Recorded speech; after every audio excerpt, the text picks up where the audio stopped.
Assalamu alaikum wa rahmatullahi wa barakatuh. The sister says, I have 3 children and was widowed nearly 3 years ago. I would like to remarry and have recently been communicating with a suitor, but financial and other circumstances have been an issue. Please, could you advise me regarding this? Well,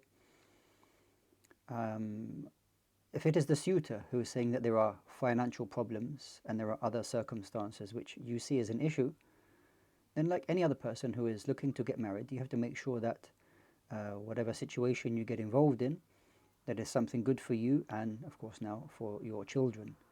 And I would advise against getting involved in any situation where it puts you in a difficult position and puts your children in a difficult position. Anyone whom you're going to marry has to take the responsibility of yourself, no doubt, and know that there are children involved as well. The ages of these children are not mentioned, but if they're young and they need to be looked after, that particular suitor needs to be fully aware of that. And if there is some involvement that is needed from him that you request, then you need to make that very clear.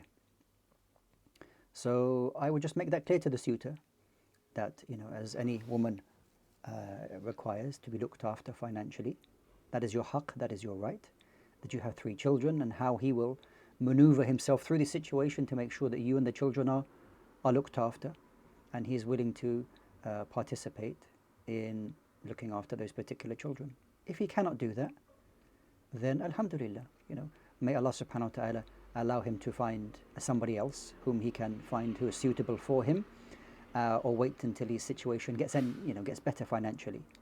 But there's no need to rush into a situation.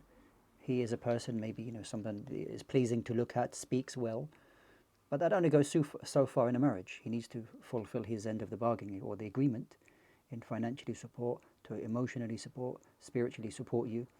These are all essential ingredients to make sure that a marriage is successful. So I would not make too much of a compromise. Make sure that these things are there for you and your children, and Allah subhanahu wa ta'ala knows best.